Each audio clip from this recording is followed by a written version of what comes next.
Happening now on Grid Tonight.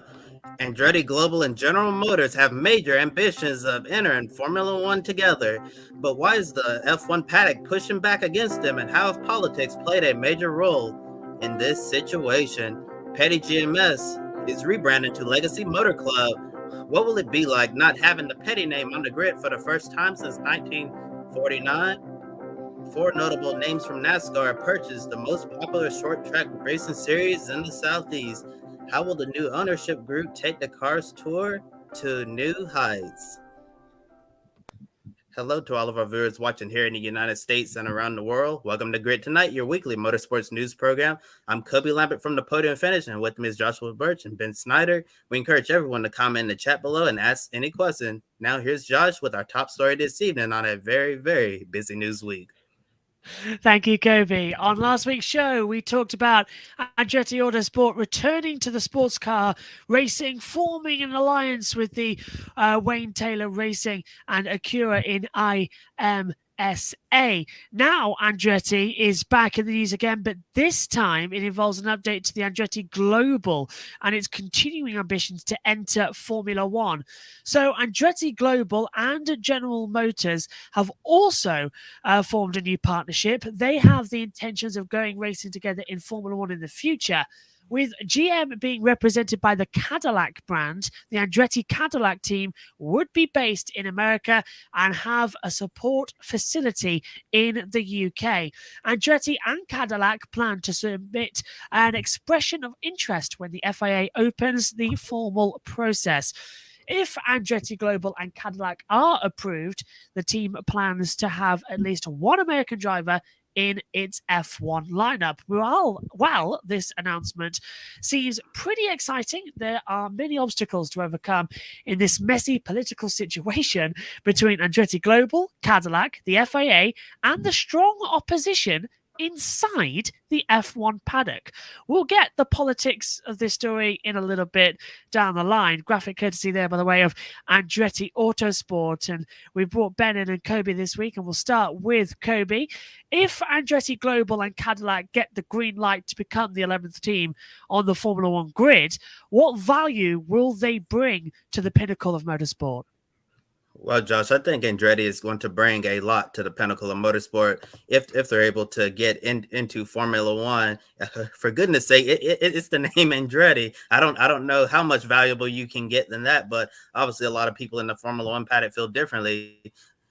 And looking at Andretti, they're in multiple series. Of course, go INDYCAR, they have representation, supercars, Formula E, IMSA with Acura, Wayne Taylor Racing. Now, Andretti is all over the world. So Andretti truly is Andretti Global. So I'm actually really struggling to see why some people in Formula One don't think Andretti can bring any value to the grid right now. Formula One has gotten as big as it's ever been in the United States. And I think having another American team to join Haas F1 is going to be really big for Formula One. And if they decline to take Andretti on to become the 11th team and expand to a 22 car grid, I think it would be a major mistake.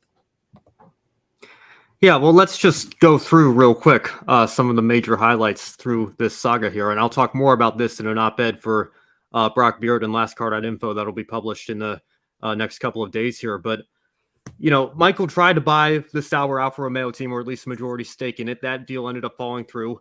So he was determined to get on the grid no matter what and said, forget it, I'll just start my own team. But then he was told, that's not enough. We need to know that you're committed. We need to know that this isn't some kind of fluke, shady business deal here, even though I would think the name Andretti, like you mentioned, Kobe, would be enough to convince people of that. So he decides to break ground on a $200 million headquarters, a 575,000 square foot headquarters in Fishers, Indiana, that's going to be the head of Andretti Global and their head base. But that still apparently wasn't enough. So now he goes and he brings in Cadillac and GM, one of the biggest manufacturers in the world, certainly here in America. And it's still being met with a lukewarm reception at best. I simply don't understand it. I know we'll get into that a little bit later on here in this segment. But, I mean, you want to talk about value. How about the name Andretti alone? Your 1978 world champion as well, Mario Andretti. Michael, his son, has been absolutely determined to make this happen. I truly hope that he can make this happen because, we're not talking about a shady kind of rich energy deal here. I think you know what you're getting. You're getting a man who is very committed to do whatever it takes to get onto the Formula One grid as the 11th team.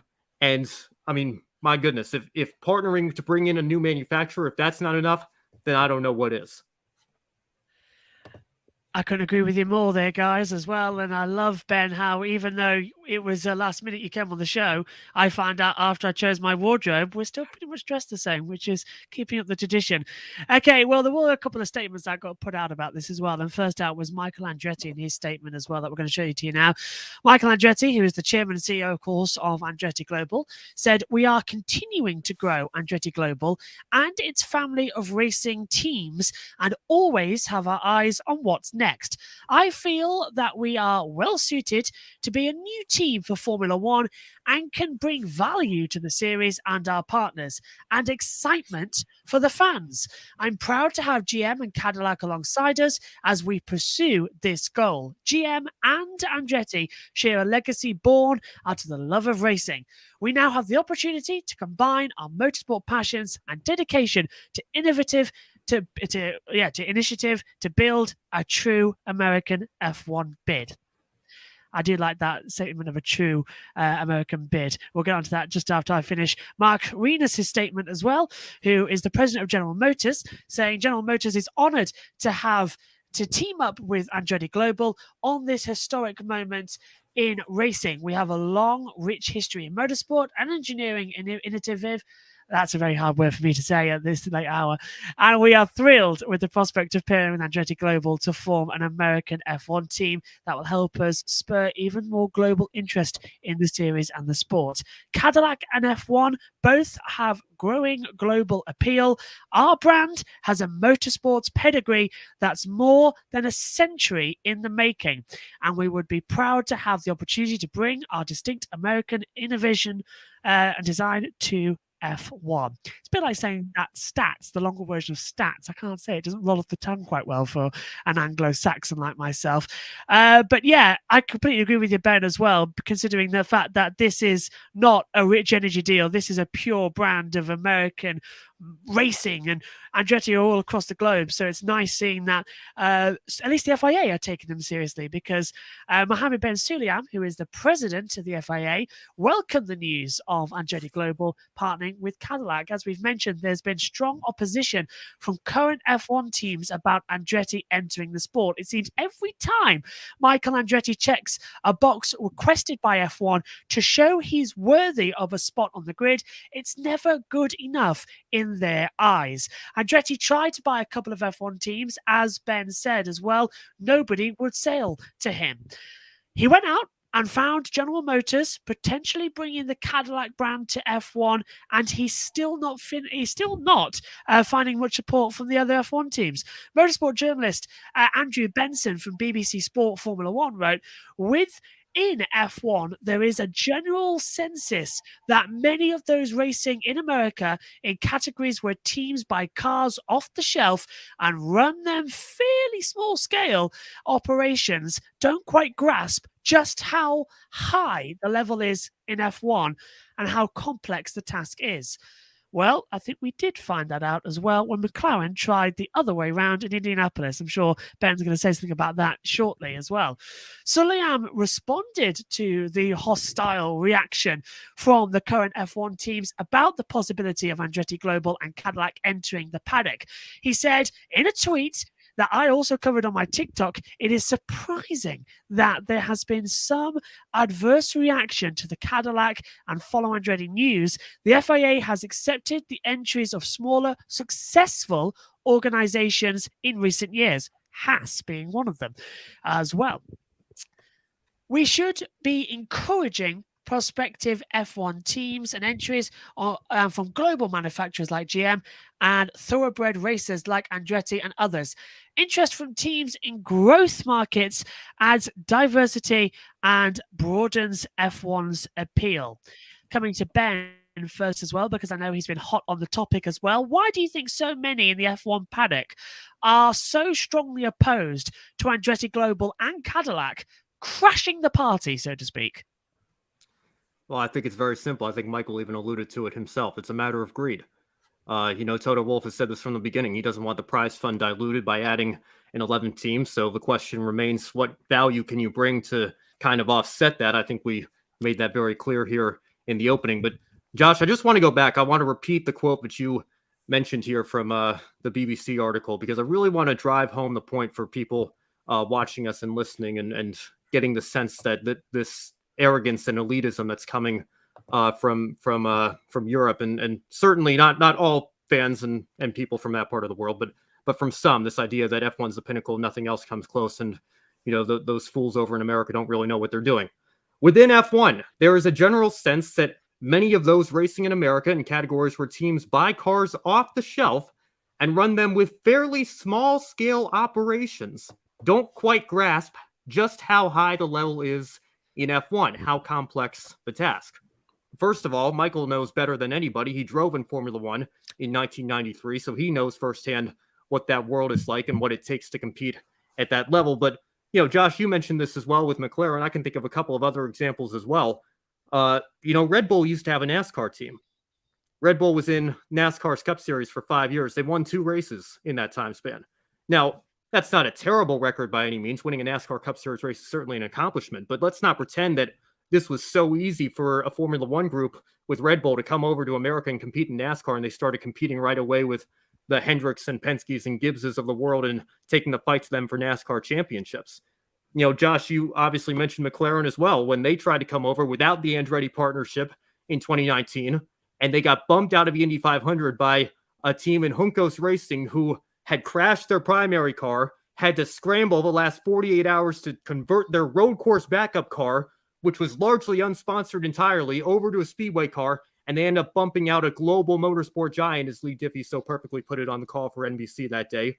They bumped McLaren out of the Indianapolis 500. If we really want to go back, let's go back to 1952, the only time Ferrari have attempted the Indianapolis 500, and Alberto Ascari only made it 40 laps in the race before he had a wheel failure. He finished 31st. It was his lone non-win of a 1952 season. So if it's so easy, if these Americans are running these small-scale operations, that these Europeans could come over, these Formula One teams could come over and just dominate, well, where's the evidence that would be the case?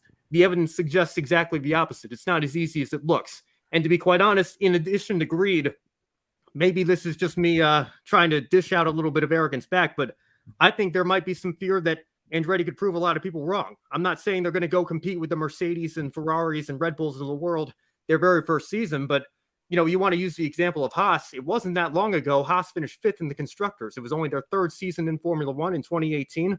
They really had an opportunity to be the best the rest that year. They were in that epic 4th place battle with Renault in the Constructor standings in 2018. Who's to say Andretti couldn't maybe go one better? And we've seen some midfield teams squeak out some wins. AlphaTauri, Racing Point, and Alpine have won races in the last 3 seasons in Formula One. Who's to say that if the cards don't fall right, Andretti Global get a few years under their belt, towards the end of a decade, we could maybe see and hear the American national anthem on the podium as Andretti Global is a winning Formula One constructor. I don't think that that's outside the realm of possibility, and then it would really make these guys feel pretty foolish, I think. So I think that might have an element to it as well. But like I've been saying, I don't know what more Michael Andretti can do at this point. He has met every demand. He has answered every call. He has proven that he is here to stay, to build what he calls the biggest story of the year in this sport. And I don't think that's an overstatement, trying to get this deal off the ground. And I also want to point out,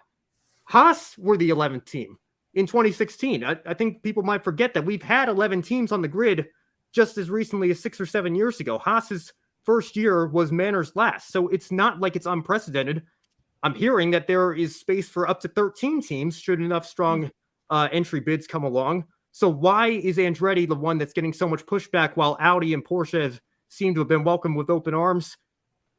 I think we've made that point clear enough as to why there might be a lot of pushback from this Andretti entry. Yeah, Ben, and honestly, it's just a whole bunch of hypocrisy from the Formula One paddock here. It's insane. Like you were saying, what more can Michael Andretti do? He's checked every single box that was asked him, and it's still not enough. And looking towards in the future, if they were to get this bid to join the F1 grid, it seems like Andretti may potentially be able to get an engine supply from Alpine, which would be badged as a Cadillac engine. But that's something that it seems like they don't really want over there. But here's the hypocrisy of that situation. When Red Bull when Red Bull had to split from the Renault engines, you remember when their engine was badged as Tag Heuer? So like what's the difference if it's a yes see, that's the point I'm trying to make. It's hypocrisy from them, because of course it would be nice to see Cadillac bring its own power unit, but right now, considering the way things are, I think it would be a smart idea to partner with an existing manufacturer that's issuing the power units, and then maybe later on we'll see Cadillac bring their own engine. So I don't understand why people would be upset over a Cadillac branded engine, because Red Bull literally did the same thing and nobody batted an eye at all.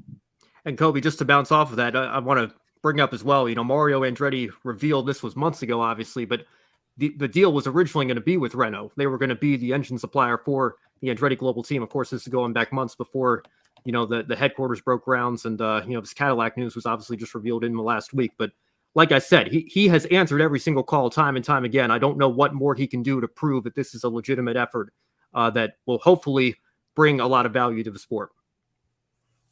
Yeah, and Adam saying a Cadillac F1 car, that would be cool. Absolutely. I think it's something good news in Formula One that we've got so many manufacturers coming in as well. Amber JJ, hello Amber, first time this year, says F1 is going to lose fans in America. Oh. I agree, because F1's been on a boom. We've been talking about it for 3 seasons now as well coming up. F1 has been on a massive boom in America. It's finally conquered the market. 3 races in 3 different areas across literally 3 different time zones as well. It's finally in a very good spot. And now they're risking it by alienating one of the biggest names in America with Andretti. I'm glad you brought that up, Josh, because there was actually a TikTok that came out from Parker Kligerman this week as well, going to the idea of greed. It's no secret that Formula One is one of the fastest growing sports, and particularly racing series in America. I think another concern that some of these teams might have is that what have we said time and time again? They're interested in American dollars, not so much American drivers, right? So those American sponsors that are seeing this sport boom and might be interested in investing in Formula One, all those teams are being greedy because they want those sponsors to come to them. Whereas if you have a truly bona fide American team with Andretti Global, where do you think the most appetizing landing spot for those sponsors is going to be? I think that plays a pretty significant role in it as well. I agree with you there actually as well. And also everyone's saying, well, I have seen, because I've been talking about this and I've been following this story quite a lot as well. Thanks for me doing TikTok daily as well. It's sort of become the recurring theme daily about Andretti's latest struggle. It really is annoying me as well, because Andretti shouldn't be struggling. They should be welcomed with open arms. But it's always the fact is that people are saying to me, well, Haas are on the grid. Haas are an American team. Haas aren't as American as you think they are, because it's a Haas name. Gene Haas does run the company, but the backing is literally Ferrari. It's a Ferrari B team. That was the joke they made in the paddock back in 2016 when they came in. The engine, the gearbox, everything. It's a Ferrari B car as well. And it's a bit like the AlphaTauri or Toro Rosso as it was, where it's under the same development brand, just called something different. It's pretty much what it is. So to have an actual American team is fantastic to come in with Andretti. And I'm hating the fact that it's all about prize money, devaluation, the 200 million. He was asked to pay that. He's paid it in as well. And it is literally, what else can you do? So we understand that there's a couple of F1 teams that are holding it back. One of them seems to be Alpine. One of them seems to be Red Bull, who we know Alpine are scared because it'll be another midfield team, and they were already struggling, which is why they had a rebrand from Renault to Alpine as well. And Red Bull are just worried because without it, they can't have caviar as well, because their catering budget goes down. So they're worried about it in terms of the fact is that it takes money off their top as well for development.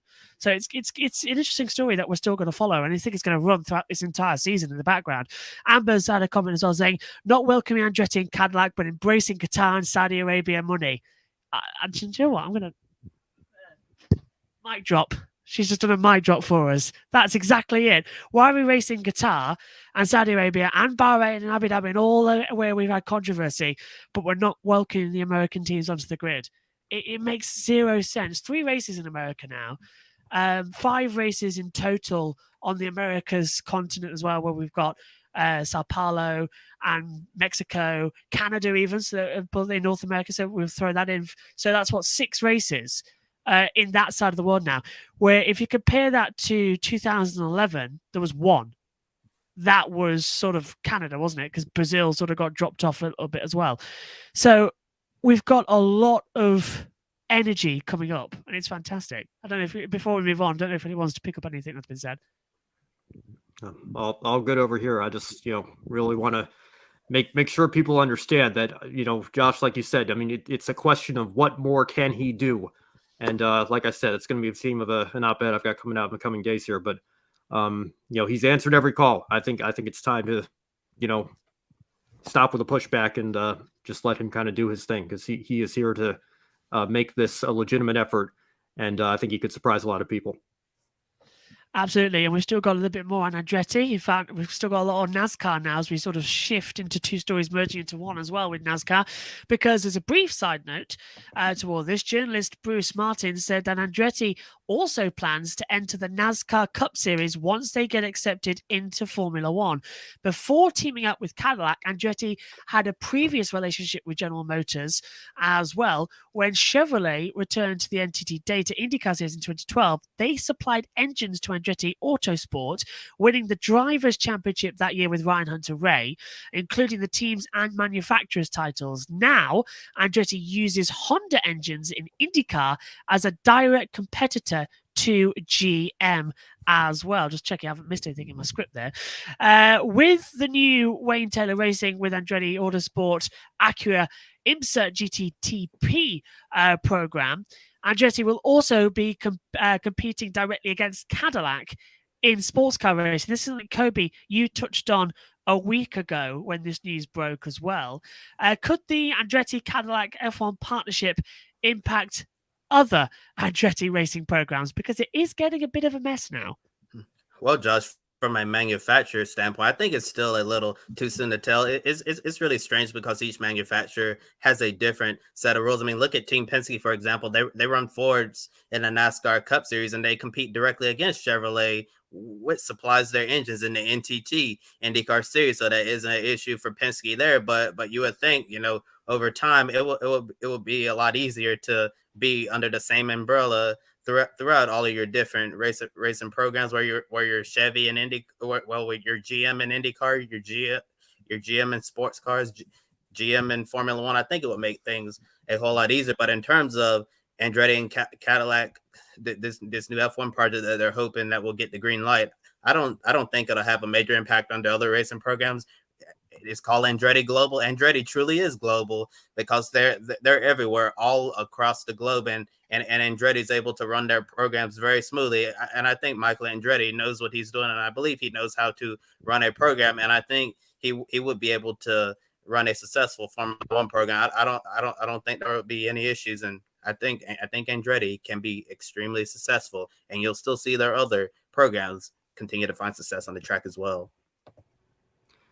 Yeah, and I think sometimes, when you're a name like Andretti, you might be able to get away with things that other people might not be able to get away with. We're just hearing, we're going to get into the Jimmy Johnson news here with the new Petty GMS to Legacy Motor Club story that broke today as well. But, Jimmy, there were reports that came out today, but the Indy 500's not off the table yet, and that Chevrolet and GM would let him do it with the Honda team. Of course, he drove for Ganassi the last couple of years.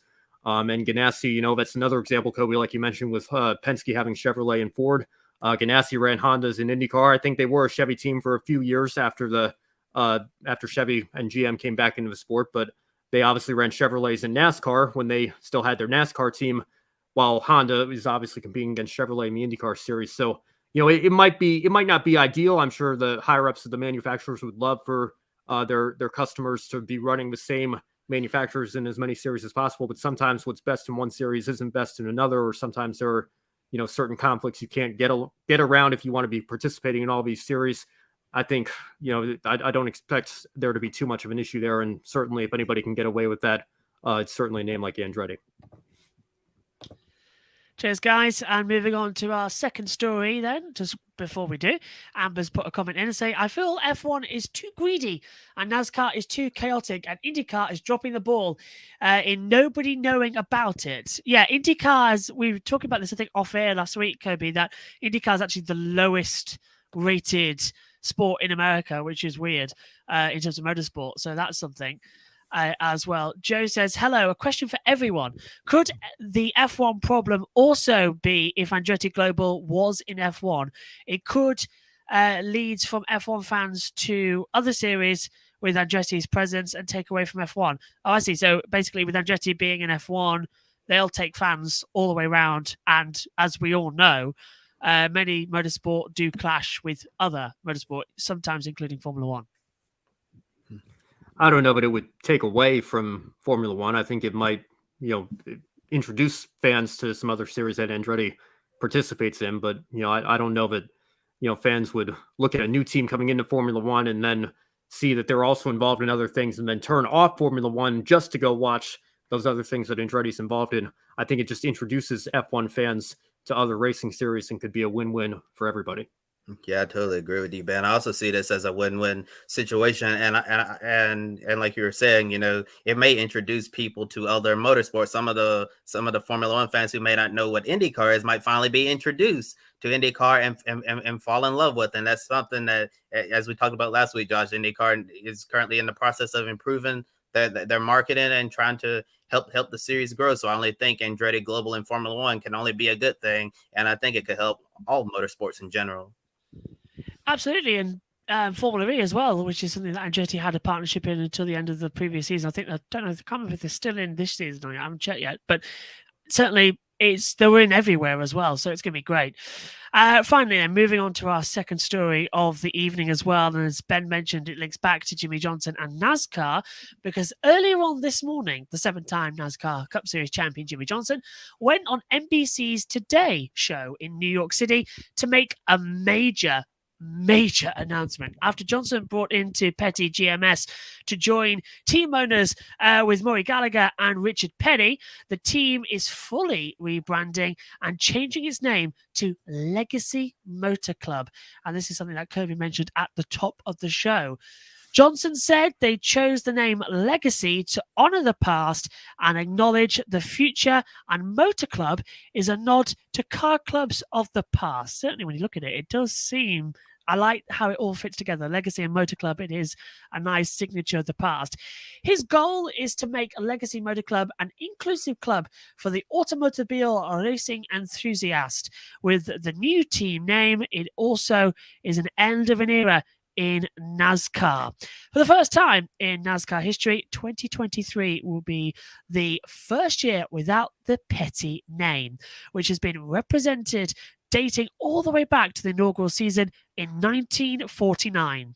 From 1949 to 2008, the team was known as Petty Enterprises. Then in 2009, all the way through to 2021, it was Richard Petty Motorsports. 2022 was the only year it was known as Petty GMS. Photos in this segment courtesy of Legacy Motor Club. Certainly, Petty GMS was something that I had to get used to when I made my shift into the NASCAR commentary box this year on the radio calls. But being it started with you, Ben, and then coming to you, Kobe, are you in favor of the team's new look? And how do you feel about the Petty name disappearing for the first time since NASCAR sort of became a thing? Well, I got to be honest with you. I like the name. Legacy, I think if anybody has the right to use a name like Legacy, it's guys like Richard Petty and Jimmy Johnson, a couple of 7-time champions of NASCAR. And, Motor Club is an interesting part of a name as well. Usually most teams end with either racing or motorsports. And, Petty Enterprises actually is one that was a little bit different from that. If you want to go back to the days of that team. Hello there to Josh as well. But, it is going to be weird to not have the Petty name in the team and on the grid next year. Of course, Richard will still be at the track from time to time, and he'll still obviously have an ownership stake in the team and a presence with the team. But it's it's been kind of, the end of an era for a while now. Everybody talks about, Richard Petty Motorsports and the merger with Evernham. When a lot of teams were merging, Earnhardt and Ganassi is another one that comes to mind in, the 2008, 2009 time during the recession. I think really, if you want to trace the team history back, Petty Enterprises really closed its doors at the end of 2008. What we now know as Richard Petty Motorsports is really more accurately traced back to the Evernham program that was that came in with Ray Evernham back when Dodge was coming back into the sports. So, it's not like the team's never been through a transition like this before. Obviously, having Jimmy Johnson on board, as we've known for a long time now, it's going to bring another boost to the team. I think I saw somewhere Richard himself was saying that he considered RPM to be a C team. What Petty GMS was able to do last year, they were kind of a B team, and he thinks Jimmy could take this new Legacy Motor Club team to really be an A team in the Cup Series and compete for wins and championships for years to come. So, it's going to take some getting used to, but I have to say, there were some people that didn't like the name, but I think, once you get used to it, I like it, and I think some fans might warm up to it as well. And before answering the question, Josh, the previous point you made about Andretti and Formula E, we do have Avalanche Andretti back in Formula E. They're going to be using the Porsche powertrains, and their drivers this year will be Jake Dennis and Andre Lauderer. And Oliver Askew is out of Formula E. Not sure what his future is going to be, but I totally agree, Ben. I like the new look of Legacy Motor Club. Is going to be interesting to see, all of the sponsors they're going to have for 2023, and just the overall look of seeing them at the track and those cars on the track. And you're right. If anybody has the right to use the word legacy, it's a pair of 2 7-time champions, Richard Petty and Jimmy Johnson. This is going to be a new chapter in Jimmy's career as a team owner. Really excited to see what he can do in regards to the Petty name. It's certainly going to take some time getting used to. That's one of the names that have always been around on, from Petty Enterprises to Richard Petty Motorsports, to Petty GMS, and now to Legacy Motor Club. Richard Petty's brand I think is going to be in really, really good hands moving forward, and we'll see how Jimmy Johnson is able to do with all of this. One thing I hope is that they might put the Petty name on the car somewhere, just in a nice little, next to the driver's name, you get Petty, just something like that. So something nice little nod, like how Williams had the Senna logo, something like that. Adam says, hello, Adam. I like the name. Got to get used to it. Yep, that's a thing in life as well. True motorsport fans sort of go, oh, that's an interesting thing. Let's see how it goes. Motorsport fans who are slightly less go, oh, no, I'll never watch it again. It's all bad. Now, as you know, Johnson is not just returning to the NASCAR Cup Series as a team owner, he's also returning as a driver. He'll run in select Cup races with Legacy Motor Club alongside full-time drivers of Eric Jones and Noah Gragson as well, with Hendrick Motorsports keeping Johnson's iconic number 48 with Alex Bowman. The 7-time champion will have a new number. Now, ready for this, because I like it. He'll drive the 84. Brilliant. Just switch it around. Fantastic. It's a Chevrolet Camaro as well, the opposite of the number 48. And Carvana will sponsor Johnson's car for next month's Daytona 500 as well. Carvana have been with him throughout INDYCAR as well, or where I've noticed him from as well when I was doing the commentary over there. So he will be driving with Carvana as the sponsor of the Johnson's car at next month's Daytona 500. And as you see, they'll be making an announcement tomorrow at noon Eastern, which is going to be very interesting as well. Starting with you, Kobe, will it be strange to see Johnson driving another car besides the number 48? Or as he has been in IndyCar, where he's sort of been spinning and going backwards, will we notice a difference? I said, well, I think Jimmy's going to be in a more comfortable environment. But as we saw with the drivers coming to grips to these next-gen cars in 2022, a lot of them were crashing and spinning at the start. So Jimmy's going to have to get a handle on this new car and how it drives. But I think he's going to have an easier transition, a much easier transition than he did with the Indy car. But overall, it's certainly going to be weird to see Jimmy Johnson in a NASCAR Cup Series race in a stock car without the number 48. I'm sure it's going to be weird for him, being side by side and passing the number 48 at some point in his partial schedule. But it's certainly not. It's certainly not strange to. I mean, just it's not really strange to see a top legend of the sport going to a new car. I remember when Dale Earnhardt Jr. was out with a concussion. We saw Jeff Gordon drive the number 88 car. And that was a strange sight for me to see, because everybody was so used to Jeff Gordon in number 24, and to see him in the 88, that was certainly quite a difference. And for when Tony Stewart was at Joe Gibbs Racing, he was in the number 20, and a lot of people got used to seeing Tony Stewart in the number 20, and then he ended up driving the number 14 car. And Kyle Busch, so many years in the number 18, now he's going to be in the number 8. So it's certainly not unprecedented to see drivers, with super impressive resumes end up driving another number later on in their career. Yeah, I'm glad you brought up Jeff Gordon, Kobe, because I remember when he was going to start subbing for Dale Jr., he said his biggest concern was when he was coming down pit road, he was going to see Chase Elliott's number 24 pit sign and stop in the wrong pit stall. So we'll see if Jimmy makes a mistake like that during practice or testing or something like that, as he's just getting used to it. But I like the number 84. Amber says, interesting, Carvana has Petty Blue on the logo throwback scheme coming. Well, between Jimmy and, Richard Petty himself, I'm sure there are a whole host of throwback options. So we'll wait and see what Jimmy might come up with there. The 84, though, I like the number choice. I have to say, I'm surprised I didn't think of it. I think a lot of people were thinking, 44 or something like that. But reminds me of when Michael Waltrip ran the Daytona 500 in 2010. He took the 15 and switched it around and made it the 51 car. So that's kind of a throwback to something that I've remembered before as well. So yeah, I like it. I think a lot of people are saying, Rick Hendricks being selfish, he should sell the number back to Jimmy. It's not how it works in NASCAR. The 3 is back now with Austin Dillon. They didn't retire that number permanently when Dale Sr. passed away. The 43 has been in NASCAR even after Richard Petty retired, and the 24 has been used by Chase Elliott and William Byron. So it doesn't matter how illustrious of a career you have, how legendary your career is, the team still own the numbers, and for the most part continue to use them. So I know Jimmy's been very fortunate to be able to run the 48 in IMSA and in INDYCAR, and I think even when he ran the Boston Marathon, they gave him a 4848 bib number. So he's really built an identity with that number. But unfortunately, now coming back to the Cup Series with a new team, it's not too surprising that he's having to choose a different number here. But I think the 84 works very well, and it's going to look good on him. And Josh says, remind me, when does testing start? And I'm guessing NASCAR will do the YouTube streams again. I presume they do. I've seen them do it for a couple of years. When is testing, guys?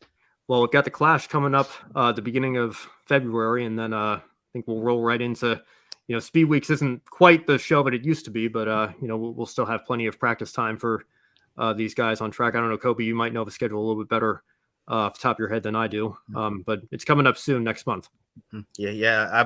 I believe we're actually going to roll straight into qualifying for the duels on Thursday night instead of having that practice session and then have qualifying. So I believe that's going to be one of the major differences where you're just going to go out, run one lap to set your starting spot for the duels. Hopefully your car be fast enough to be on the front row. Probably going to be an all Hendrick front row again, like it has been for it seems like the longest time now. But yeah, Ben, Speed Weeks has really become Speed Week. It's not what it used to. It used to be, two weeks of fun with the Budweiser shootout and the ARCA race, and then Daytona 500 qualifying, all the practice sessions. I believe we had like 7-ish practice sessions throughout Speed Weeks, the duels, the truck race, Xfinity race, and the Daytona 500. Now it's just all crammed into 1 week, because times change. I do love Daytona 500, but always clear your schedule when you commentate on a NASCAR race, as I found at Nashville last year, 9 o'clock at night here in the UK. Long red flag period. Me and Joe Samaniego commentating on that race as well. When I left the commentary box, it was 4:30 a.m., nearly 5 actually, and it was broad daylight. So I learned my lesson. Are you all following the Chili Bowl? Which one's the Chili Bowl? That's the mid-race, isn't it? Clash? Yeah. It's the midget race in Tulsa, Oklahoma. Is the biggest midget race of the year. It's one of the crown jewels of dirt racing. I've been kind of following the Chili Bowl, but I haven't been paying close attention this year. I'll probably be following when it's time for the A-Main coming up this weekend. But I think one of the biggest stories is, I believe Kyle Larson and Christopher Bell are not there. That's correct, Ben? I believe you're correct. Yeah. And it makes me think of this story that came out during the summer that we actually talked about here on Grit tonight that some of the big names from the Chili Bowl said that they were considering skipping it because they feel like considering the prestige of this event, they believe that it should pay big money instead of just getting like a $10,000 grand prize and that's it. Because if it's a big event, they think the grand prize should reflect that. I know $10,000 is a lot to common people like us, but but if you consider a sporting event major, you can argue that the grand prize total should be a lot more than that. I know it's always good getting the golden driller, but I think when you have star drivers like Kyle Larson, Christopher Bell not there, as they had speculated that they would do last summer, to like send a message, if you're not going to start paying us, like like the event that it is, that we're not gonna be there and we're gonna go do something else. And there are iRacing and esports events that pay upwards of $40,000 or $50,000 to win. So it's not like it's completely unprecedented for smaller, lesser followed races or series to be able to give out these larger prize money purses to their winners and everything. So I agree. I think 10,000 is pretty low in that regard. Yay, talking money again. Everything is about money, lol, says Josh. It seems to be at the moment. Football, motorsport, all money as well. Well, cash is king, as Christian Horner would say. Was it Christian? I think it was Christian. He would know after all, wouldn't he? Oh, it's Hamilton. Well, yeah, he definitely would know, wouldn't he? As well.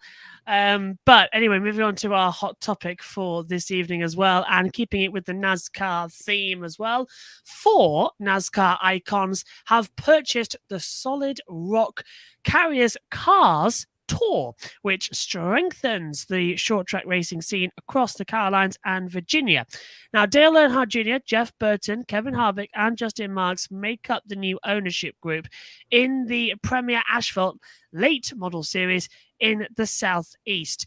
As well, Cars Tour Foundation, Jack McNally and Director of Operations Keely Dumsky as well will keep their respective positions under the new ownership.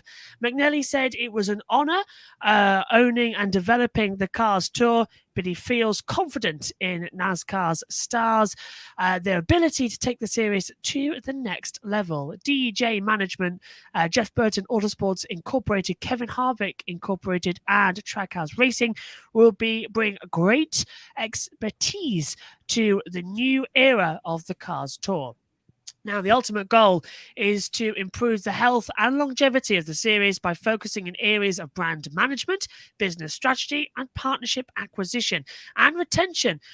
As well, for Dale Earnhardt Jr., this is a dream come true because the regional series are vital to the quality of racing you see at the top level.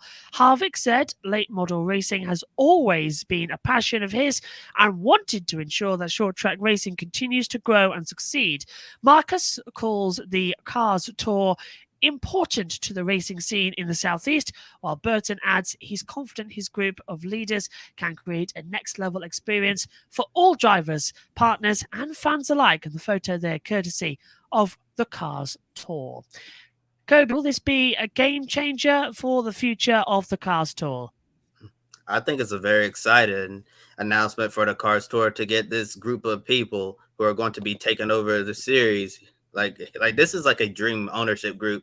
Dale Earnhardt Jr., Jeff Burton, Kevin Harvick, Justin Marks, 4 current and former racers in their outright who know this business better than anybody else. And I think the Cars Tour is only going to get stronger because of them. And one of the important things I wanted to talk about, Josh, that you touched on, you mentioned the 4 different areas they're going to be focusing on under this new group is brand management, business strategy, partnership acquisition, and retention. I think that last part is very important at all. Obviously you're going to need sponsors, and it's good bringing sponsors in, but a lot of the times those sponsor leads, and you need to have a good business strategy and in trying to retain those sponsors and make sure the series is going to be here for many years in the future. I think this deal to buy the Cars Tour from the founder, Jack McNally, I think it's super important to keep the Cars Tour strong moving to the future, because we're all in the short track community. They're always talking about the health of short track racing. How can we maintain it? Because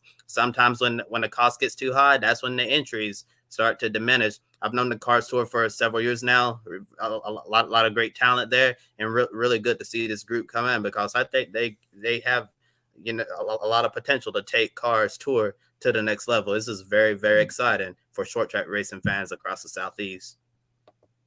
Indeed, on the 2023 Cars Tour schedule will feature 19 race weekends between pro late models and late model stock cars, with the season kicking off on March 11th at Southern National Motorsports Park and ending on November 4th at Carway Speedway. In between, a lot of great tracks in the Carolinas and Virginia, Florence, Hickory, North Wilkesboro, Langley, Dominion, South Boston, just to name a few. The same region, tracks and series where a handful of NASCAR drivers have competed on their rise up to the stock car racing ladder. Josh Berry, Harrison Burton, William Byron, and Ty Gibbs are some of the names to come through the Cars Tour, and the photo courtesy there of the series. And next we have a quick segment highlighting some of the top stories that have happened in ARCA. Ben, what have been the biggest stories today from the ARCA Menard series that caught everyone's attention? Well, we had a couple of pieces of news come out. It's kind of been a busy news day with all of these announcements. Tony Breidinger will be back on a part-time basis with Venturino Motorsports. That deal was confirmed today. But the big news that everybody's talking about has to do with former Malcolm in the Middle actor Frankie Muniz, who finally is getting his opportunity at the ARCA Menard Series. He's going to be running the full schedule with Rhett Jones Racing in a 30 car that Amber Balkin drove this past season. Of course, Balkin is heavily rumored to be in talks to drive for Venturini next season. So replacing her in that 30 car will be Frankie Muniz. And I think Frankie could surprise a lot of people himself. I think he has a lot more racing experience than people realize. He's competed in the Toyota Pro Celebrity race at Long Beach as early as 2004, I believe. Kind of caught the racing bug there. Went to compete in the Atlantic Championship, kind of on the path to what he hoped at the time would be an IndyCar career. And then had some injuries and health issues and had to take a step back. But recently he's come back to racing and is now trying to make this stock car career come true. And he's getting a great opportunity to run in ARCA. It's been rumored for a while. He said he wanted to do the West Series finale at Phoenix this past November. Unfortunately, he wasn't able to put a deal together for that. But this deal has come together, and I think it's a huge day for the ARCA series as a whole to have a name like Frankie Muniz competing in the series full time.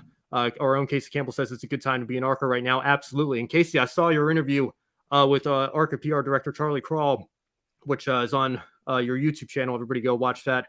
Once you're done watching our show, of course, here.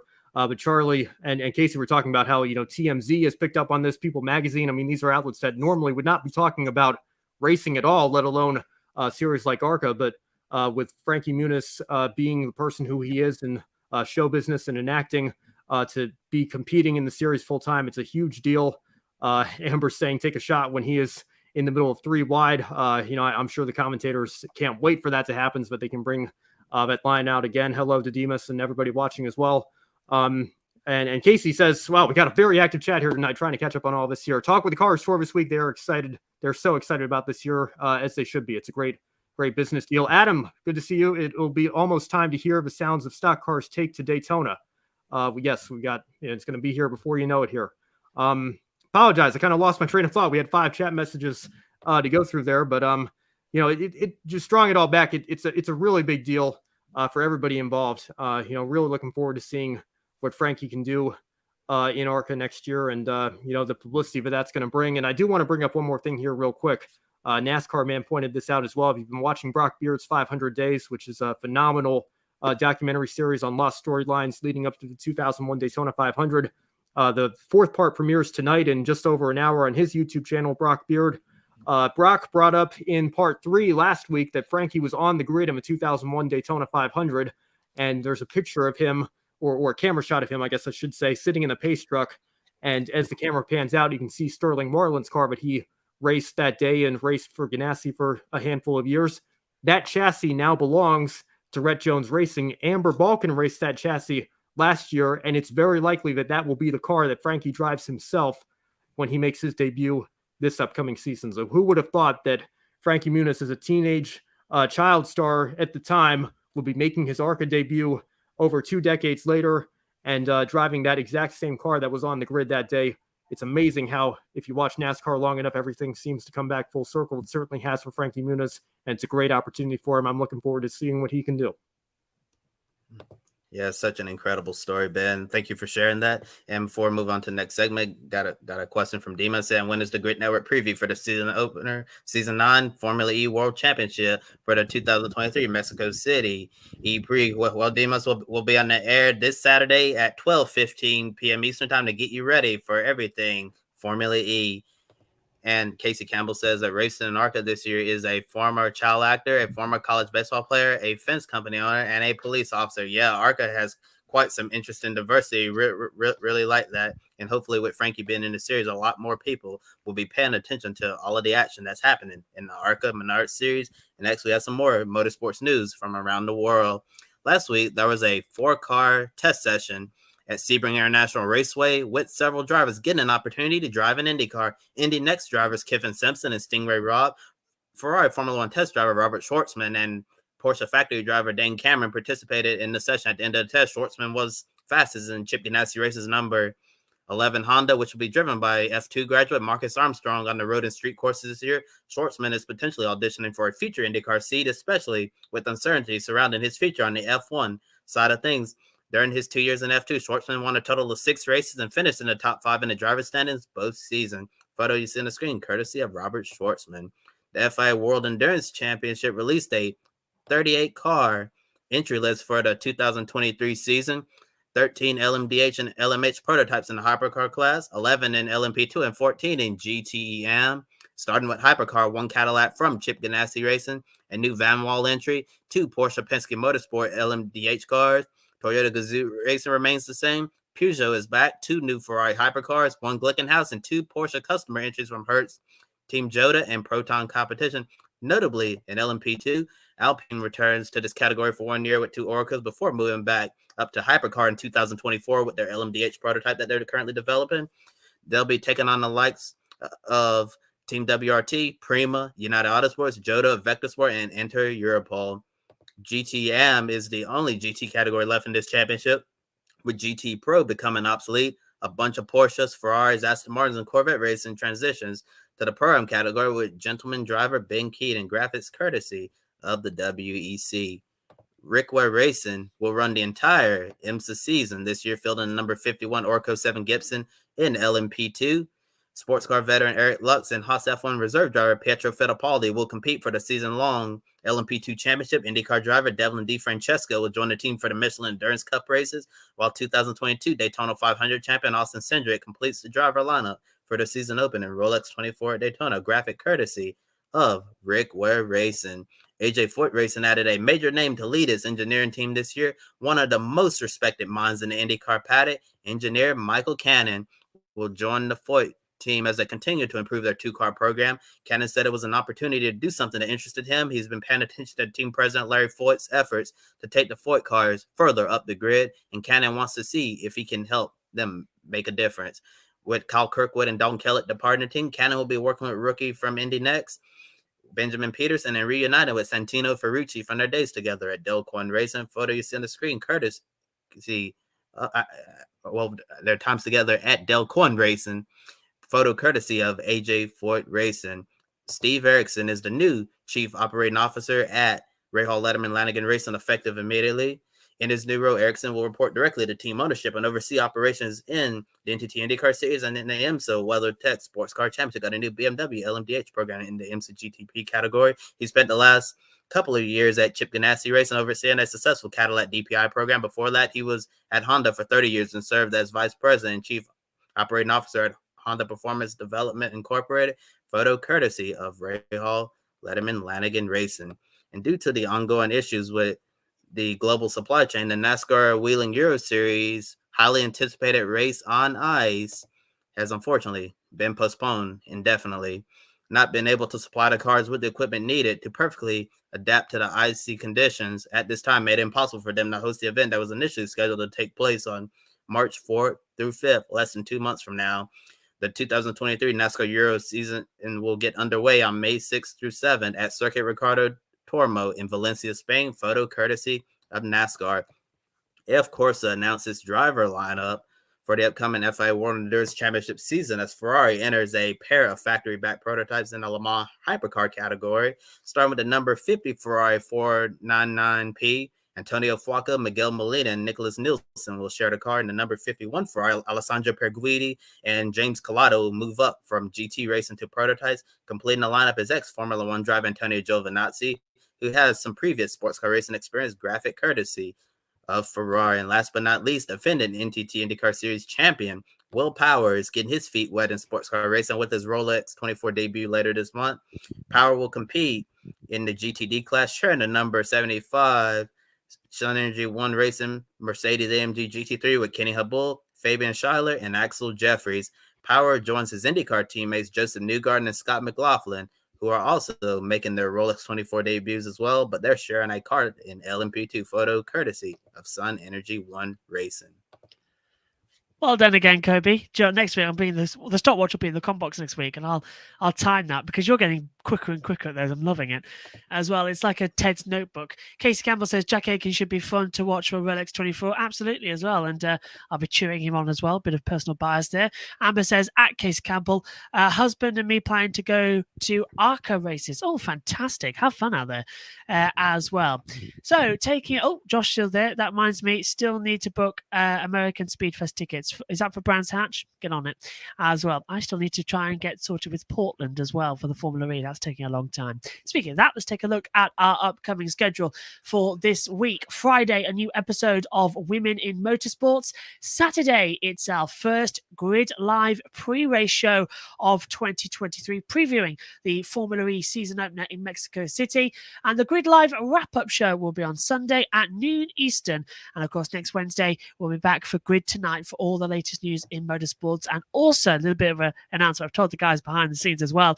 On the watch along commentary on my YouTube channel this weekend, I'm delighted to be joined by the Techeetah team principal of Formula E, Mark Preston, as well. With Techeetah not on the grid this season, aiming to get back on the grid next year, Mark's agreed to come on to the commentary for race one. So that'll be some exclusive thoughts on him and about what it's like being a team principal during an E-Prix and the weekend as well. So be sure to watch that as well. It's going to be absolutely fantastic, and I'll send everything over this way as well so we can see it on the Grid Network. Adam says quickly as well, Jake Costering and Tickford Racing have also agreed to part ways in the Repco Supercar Series.